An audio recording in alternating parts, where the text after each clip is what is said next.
Assalamualaikum warahmatullahi wabarakatuh. Allahumma sholli ala Sayyidina Muhammad wa ala ali Sayyidina Muhammad. Pemirsa yang dirahmati Allah, marilah kita simak ceramah dari Kiai Haji Abdullah Gimnastiar dengan tema Cara Mendapatkan Karunia Allah.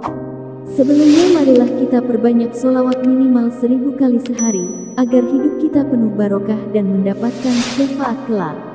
Jangan lupa berikan dukungan kepada channel kami dengan memberikan super thanks seikhlasnya.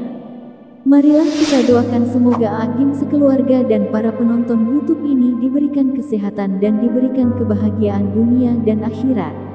Amin ya robbal alamin. Ingin datang pemberian nikmat-nikmat dari Allah yang besar, maka bersungguh-sungguhlah dalam mengakui dan membuktikan sifat kehambaan kita. Jadi hadirin, Allah Subhanahu wa Ta'ala mengetahui apa yang ada dalam pikiran kita, mengetahui apa yang ada di hati kita. Wa huwa alimum bidatis sudur. Allah mengetahui semua yang kita lakukan, tidak ada yang tersembunyi. Dan Allah memberikan limpahan karunia semakin kita meyakini posisi kita sebagai hamba dan berperilaku sebagai hamba kepada Allah, masuk ke makom yang semestinya. Inilah akan datang berbagai karunia Allah yang besar. Allah Subhanahu wa Ta'ala pencipta kita, pencipta langit dan bumi, penguasa jagad semesta alam ini. Wa ma khalaqtul jinna wal ins illa liya'budun. Tiadalah sekali-kali kuciptakan jin dan manusia kecuali mengabdi kepada Allah. Kita ini hamba Allah, dan dunia huwallazi khalaqalakum ma fil ardi jami'a. Dunia ini pelayan kita. Apa yang paling Allah sukai dari kita? Yang paling Allah sukai adalah kita benar-benar sadar diri sebagai hamba dan berperilaku sebagai hamba di hadapan Allah. Itu yang pas kepada Allah, menuhankan sadar diri sebagai hamba. Apa? Satu, sebagai hamba kita ini harus sadar bahwa kita ini tidak punya apa-apa. Tidak punya apa-apa. Tubuh ini pun bukan punya kita. Dan Allah pemilik segala-galanya. Lillahi ma fis samawati wa ma fil ardh. Ini makin yakin saya tidak punya apa-apa, dan yang lain juga tidak punya apa-apa. Yang punya cuma satu, Allah semata. Apa efeknya hadirin? Kita tidak ada ujub dengan apa yang ada pada diri kita, dan kita tidak akan berharap bersandar kepada makhluk, karena tahu makhluk juga tidak punya apa-apa. Jadi hati ini tidak ada ujub dengan apa yang Allah titipkan, tidak merasa memiliki, dan juga tidak melihat makhluk-makhluk lain punya apa-apa.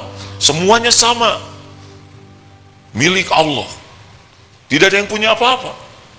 Ini saudara-saudara, tubuh ini bukan punya saudara juga, ya kan? Kita tidak akan berharap dari yang tidak punya apa-apa. Jadi berharapnya hanya kepada yang memiliki segala-galanya. Bulat tawakal. Ini Allah suka sekali, dan Allah tidak suka kalau kita merasa ini milik saya, ini harta saya, ini perjuangan saya, ini jerih payah saya, itu punya kekayaan, itu punya dia. Secara syariat bisa jadi begitu, ya. Ini rumah orang itu, ini tanah punya dia. Tetapi hakikat tidak, itu hamba. Dia hamba seperti kita, tidak punya apa-apa. Hanya diuji dengan dititipi, bukan memiliki. Selanjutnya, apa hamba? La haula wa la quwwata illa billah. Harus terhujam pada diri kita, tidak ada daya, tidak ada kekuatan, tidak ada perubahan tanpa izin Allah. Jadi semua ini tidak ada bisa apa-apa kecuali Allah yang memberikan kekuatan. Kita tidak bisa taat tanpa pertolongan Allah, kita tidak bisa menjauhi maksiat tanpa perlindungan Allah. Itu harus yakin pada diri kita. Jadi jangan sampai merasa, saya bisa nih, secara syariat tidak apa-apa bicara begitu, tapi hati saya bisa tuh kalau Allah membuat bisa. Jadi kalau kita tidak punya kekuatan tanpa Allah menguatkan, kita benar-benar ngarep-ngarep pertolongan Allah dalam segala hal. Dan kita pun yakin orang lain pun tidak bisa memberi nikmat ataupun menjatuhkan musibah kepada kita tanpa dikuatkan oleh Allah. Ini benar hadirin ya. Jadi kalau kita tidak ada daya, tidak ada kekuatan kecuali dari Allah, semua juga begitu. Anjing tidak bisa menggigit kita kecuali Allah memberi kekuatan. Termasuk penipu. Penipu tidak bisa nipu kita tanpa izin Allah. Maka kita berlindung kepada Allah dari semua kejahatan makhluknya. Mana yang tepat? Takut oleh anjing, atau takut digigit anjing, atau takut Allah mengizinkan anjing menggigit kita? Begitu. Ini kalau keyakinan ini sudah masuk, kokoh, kuat, konsisten, insya Allah derajat waliullah ini, ahli takwa nih. Itulah sebabnya para ahli takwa atau waliullah itu la khaufun alaihim walahum yahzanun. Para petempur mujahidin Palestina melihat para prajurit Israel, semuanya itu makhluk ciptaan Allah, yang mendesain Allah, yang menghidupkan Allah, yang ngasih nafas Allah. Tidak bisa qul la yushibana illa ma kataballahu lana huwa maulana wa 'alallahi falyatawakkalil mu'minun. Katakan, sekali-kali tidak akan menimpa kepada kami kecuali apa yang sudah ditetapkan Allah untuk kami. Dialah Allah, huwa maulana, pelindung kami. Dan kepada Allah lah orang yang beriman bertawakal. Karena semua yang mengancam kita, bentuk apapun, pasti makhluk ciptaan Allah. Pasti makhluk yang diurus oleh Allah. Siapa yang bisa ngurus dirinya sendiri?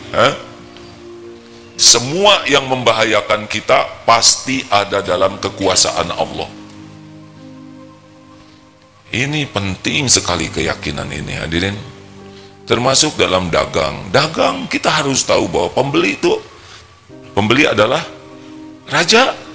Kalau Raja Salman atau Raja Charles yang beli, kalau tidak, pembeli hamba Allah. Tidak bisa orang beli ke kita kecuali izin Allah. Jadi enak sekali keyakinan ini, membuat kita tidak usah bersilat lidah. Bicara jual beli secukupnya perkataannya, tidak usah sumpah palsu, tidak usah memuji-muji barang berlebihan, tidak perlu. Katakan apa adanya, karena yang menakdirkan jadi beli itu bukan pandainya bicara, tapi Allah. Kalau kita pakai bohong, takdirnya laku, laku juga, barokahnya yang hilang. Demikian pula di dalam dakwah, kita tidak perlu dakwah ingin kelihatan hebat, mau apa?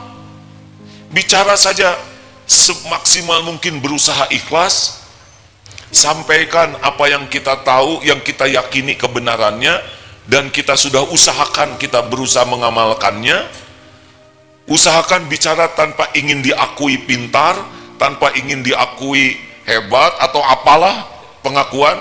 Bicara saja, karena yang mengubah jamaah yang mendengar bukan ceramah. Siapa? Allah. Itulah sebabnya kalau ngajar, tidak usah acting ingin kelihatan hebat. Juga kalau di rumah, suami istri sedang beda pendapat, tidak usah marah-marah, sewot-sewot, bicara yang benar, yang baik. Karena Allah lah yang mengubah, bukan perkataan yang mengubah. Perkataan kita itu may yalfiju min qaulin illa ladaihi raqibun atid. Perkataan kita adalah amal soleh, dicatat malaikat. Jadi bukan kita yang mengubah. Siapa? Allah. Jadi kita tidak usah pakai bohong, pakai emosional, pakai perkataan yang tidak diperlukan. Bicara saja yang lurus-lurus. Waliyaqul khairan aw liyasmut. Kalau yakin semua kekuatan dari Allah, insya Allah kita akan jauh lebih tenang. Kita lebih mengandalkan doa nanti. Kita ikhtiar, hanya bisa ikhtiar itu juga kalau dikuatkan oleh Allah. Makanya jangan ujub, ini ide saya, ini adalah gagasan saya. Sudahlah, mau apa diakui? Kalau nggak dikasih ide oleh Allah, nggak ada ide. Kalau otaknya dikasih error oleh Allah, boro-boro ide, diobati. Belajar untuk tidak merasa berjasa, tidak merasa sudah banyak berbuat. Benar, kita harus berusaha, tapi kalau sudah jadi, sudah. Dan kalau kita merasa tidak mampu, memang kita tidak mampu kalau tidak dikuatkan Allah. Makanya yakin, hanya Allah yang bisa menolong. Saya tidak bisa, kami tidak bisa, semua tidak bisa, illa biiznillah. Mudah bagi Allah. Innallaha ala kulli syai'in qadir. Sudah tidak ada lagi yang berkuasa atas kejadian selain Allah. Nah ini, selama ini kita masih berharap dari makhluk, ujub dengan diri, merasa bisa dengan pengalaman, merasa bisa dengan relasi. Hati tidak boleh. Hati itu bulat saja. Kekuatan, kekuasaan hanya milik Allah. 3, kita ini jahil, tidak tahu apa-apa. Harus kita akui pada diri kita sampai menghujam, saya zero, tidak tahu apapun kecuali ilmu yang Allah berikan. Saya tidak tahu apapun kecuali sangat sedikit, itu pun Allah yang memberi. Saya tidak tahu apa yang akan terjadi besok, saya tidak tahu tubuh ini apa detailnya, tidak tahu. Tidak tahu apa yang akan terjadi, tidak tahu apa kuman virus yang sekarang berkeliaran di sekitar ini. Ini banyak virus tidak? Banyak atau tidak tahu? Yang tahu pasti nyebut banyak, yang tidak tahu ya nggak apa-apa. Tidak tahu. Kemarin lihat di tayangan tentang ada orang yang bikin tayangan khusus mikroskop. Masya Allah. Ambil air, yang kata kita air biasa, sesudah pakai mikroskop, ya Allah, ternyata banyak binatang kecil yang banyak kakinya tidak terlihat oleh mata. Jadi sekali minum tuh geleg-geleg tuh sebetulnya beragam. Tempat tidur, ternyata di selimut itu banyak makhluk-makhluk yang lain. Untung tidak tahu hadirin. Kalau tahu tidak minum, tidak tidur, tidak makan. Ini megang begini, sekali salaman, makanya hati-hati cium tangan, bekas dicium orang. Tidak harus cium tangan, bisi, hukuman si dia pindah kepadamu. Kita tidak tahu, dan harus kita akui, saya ini memang tidak tahu, kecuali ilmu yang Allah berikan, kecuali dengan petunjuk Allah. Jadi akibatnya, tidak ujub sotoy, tapi selalu minta petunjuk Allah dalam hal apapun. Mau nyari jodoh, istiqoroh. Mau nyari kerja, istiqoroh. Mau ngambil keputusan, istiqoroh. Apa saja minta tolong kepada yang maha tahu. Karena Allah tahu apapun. Innallaha bikulli syai'in alim. Jadi kita bersandar kepada yang maha tahu segalanya. Yang mau nipu kita, tahukah Allah? Tahu, makanya mau berangkat, bismillahi tawakkaltu ala Allahi la haula wa la quwwata illa billah. Dikatakan kepadanya hudita wa kufita wa wukir. Ditunjuki, dicukupi, dilindungi. Karena Allah tahu apa yang bakal terjadi. Mau nyari ilmu, nih banyak penceramah, bingung, minta ke Allah. Allah tahu siapapun yang ceramah, termasuk orang ini. Allah tahu rahasia orang ini, ilmunya, amalnya, hatinya, dosanya, maksiatnya, kebenaran ilmu yang disampaikannya, Allah tahu. Saudara jangan mau ngaji kecuali minta tolong dulu ke Allah. Beneran hadirin. Di media begitu banyak ulama, semoga Allah muliakan semuanya. Tapi boleh kita minta, ya Rob, apa yang paling kita butuhkan, ilmu apa sekarang nih? Ilmu begitu luas. Minta ke Allah yang tahu. Maaf ya, Allah tuh tahu kita, bukan hanya jasad, tapi Allah tahu tingkat intelektual kita, IQ kita, daya serapnya, daya ingatnya. Kan ada yang susah ingat, mudah lupa. Kondisi fisik kita, finansial kita, kekuatan mental kita menghadapi hidup. Allah tahu tentang kita, ambang sakit kita, sejauh mana rasa sakit yang kita rasakan. Allah tahu segalanya tentang kita, tentang segala hal. Kita minta kepada Allah supaya yang diperlukan oleh kita dicukupi oleh Allah, yang paling baik menurut Allah. Nggak usah paling baik menurut kita lah, nafsu. Benar? Nggak usah pengen jadi presiden. Gus jangan.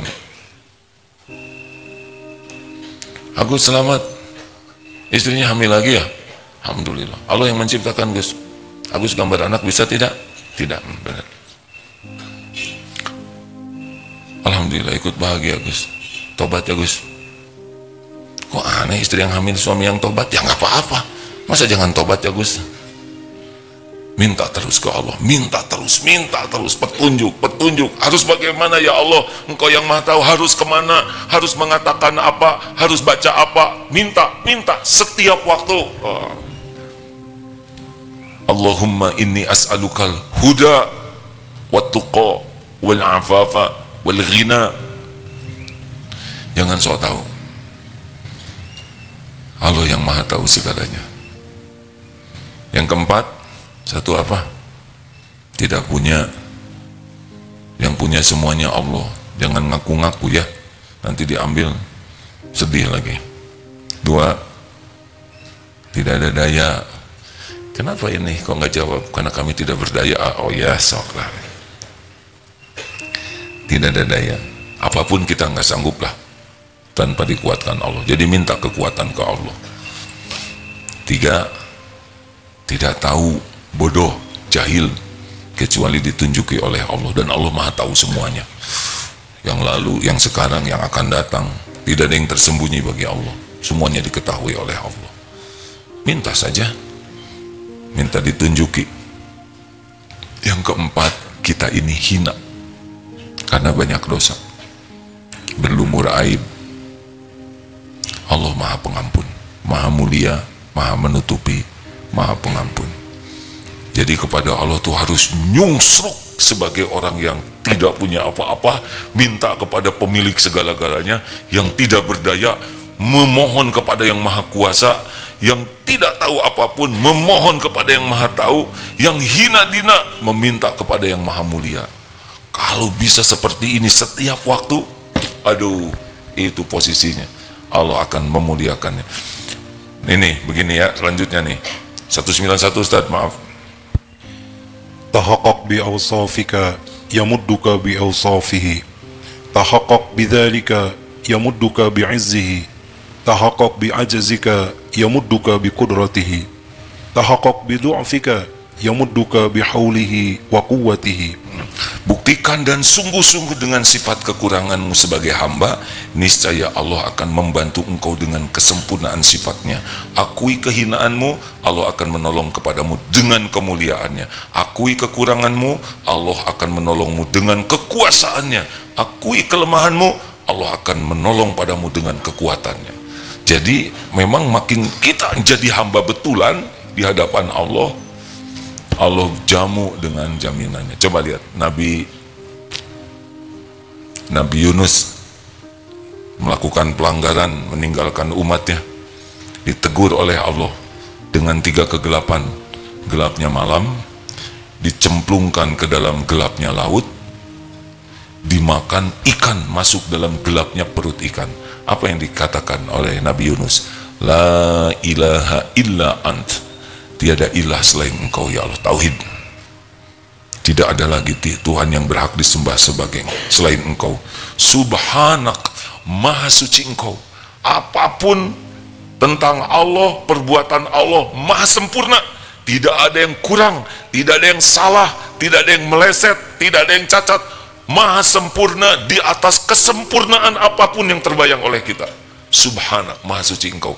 Bayangkan, itu lagi dimakan ikan, tapi tetap meyakini ini perbuatan Allah yang maha sempurna. Inni kuntu minadz zalimin, saya ini orang yang zalim. Ngaku salah, kotor, busuk. Allah maha sempurna, tidak ada kekurangan, tidak ada salah, tidak ada cacat. Ini mengakui, lolos ya. Makanya kalau kita bisa doa Nabi Yunus dengan benar ya, yakin, mengakui kehinaan diri kita, kelemahan, kebusukan, kekotoran, dan Allah yang maha suci, itu ditolong. Itu Ismul Azam hadirin, nama Allah yang agung. Doa Nabi Adam, Rabbana zolamna anfusana wa illam taghfir lana wa tarhamna lanakunanna minal khasirin. Rabbana, duhai Tuhan kami, zolamna anfusana, kami sudah menzolimi diri kami sendiri. Tuh lihat, ngaku. Sekiranya wa illam taghfir lana, engkau tidak mengampuni kami, wa tarhamna, tidak melimpahkan rahmat untuk kami, lanakunanna minal khasirin, kami jadi orang rugi. Jadi nggak ada tuh yang membuat kita bisa selamat selain Allah. Begitu.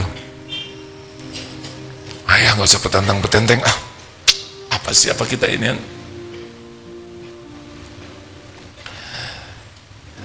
Sejujurnya saya sedang terkagum-kagum dengan prajurit Palestina.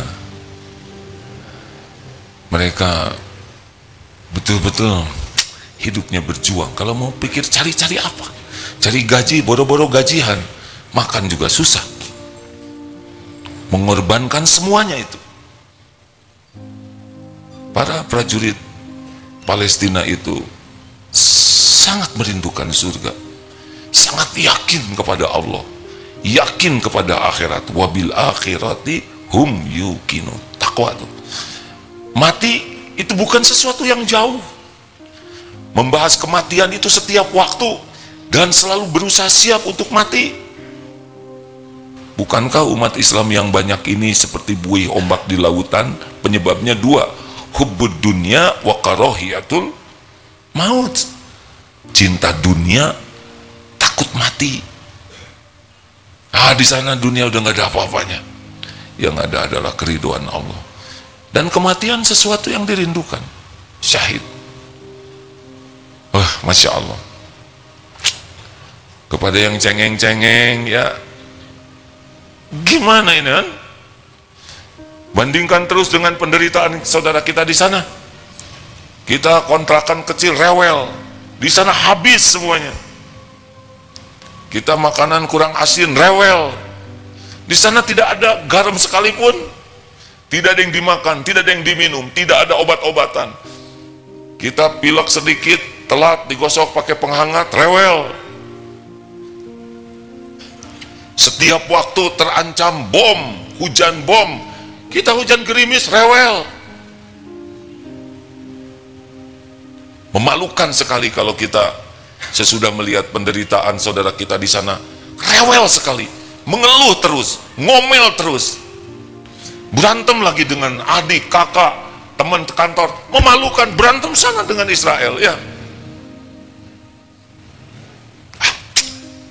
Luar biasa pelajaran yang Allah berikan lewat pejuang di Palestina ini, luar biasa. Bukan hanya orang non-Islam yang terinspirasi perjuangan, tapi kita luar biasa, hidupnya hanya untuk berjuang. Kita berjuang apa? Kita sibuk mementingkan diri, sampai kawan aja disikut. Sibuk semuanya dihitung dengan imbalan.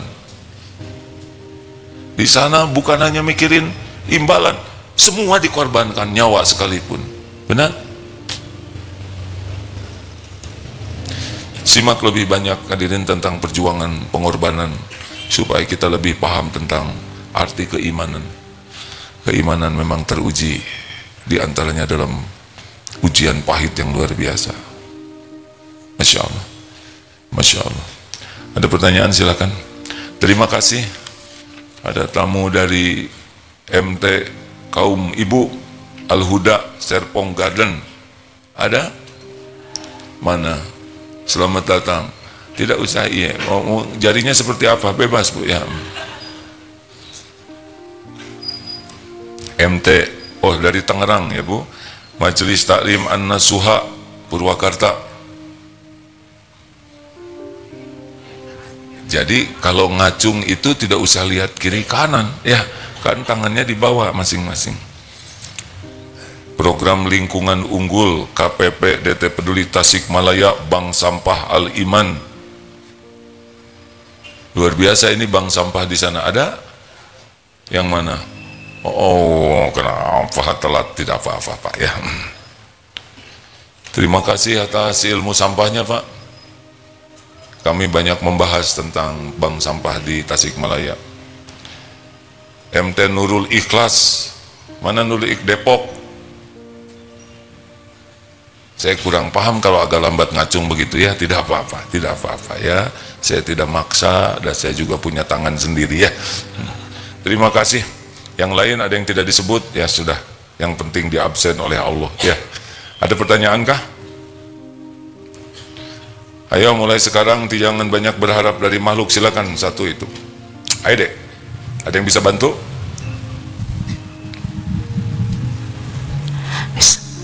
Bismillahirrahmanirrahim. Assalamualaikum warahmatullahi wabarakatuh. Izin bertanya, jadi kan tadi AA sudah menjelaskan tentang ujub terus gitu Alhamdulillah saya sendiri pun sering sekali merasa terkadang ujub begitu. Tetapi konsep personal branding kan awal-awalnya memperkenalkan diri dulu, kemudian dikenal orang, dan juga pada akhirnya kita berbagi kepada orang lain. Nah, yang ingin Hana tanyakan, personal branding seperti apa yang membuat kita terhindar dari rasa ujub tersebut? Terima kasih.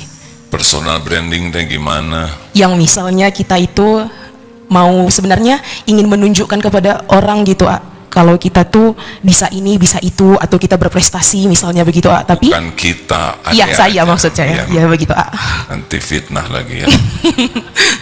Iya begitu. Jadi personal branding. Iya. Ujub itu adanya di hati. Kalau kita menceritakan sesuatu sebagai syukur, itu Allah yang dipuji. Tapi kita menceritakan sesuatu supaya diri kita yang dipuji, itu sudah jadi masalah. Sampaikan, alhamdulillah, qadarullah saya pendidikan di Zimbabwe misal ya, bagian peternakan badak, sudah pernah berada tinggal di sana selama 3 tahun, kemudian berpengalaman menerbangkan pesawat terbang, tapi belum lulus, apa adanya. Dan dianggap semua ini karunia Allah. Bahaya personal branding jadi dosa kalau dusta ditambah-tambah. Jadi bohong, personal brandingnya adalah branding pembohong, ditambah-tambah. Tujuannya adalah agar orang lain jadi percaya dan kagum. Tapi Allah bisa membuka aib kita, jatuhnya orang lain jadi enak dan tidak percaya. Bicara apa adanya dan kaitkan dengan Allah, bahwa semua ilmu prestasi yang kita miliki pasti ini adalah dari Allah, ujian dari Allah. Qadarullah pernah balap berkuda dan menjadi juara 1 dari 2 orang ya. Jangan juara satunya saja ya, memang benar, tapi berapa kompetitornya.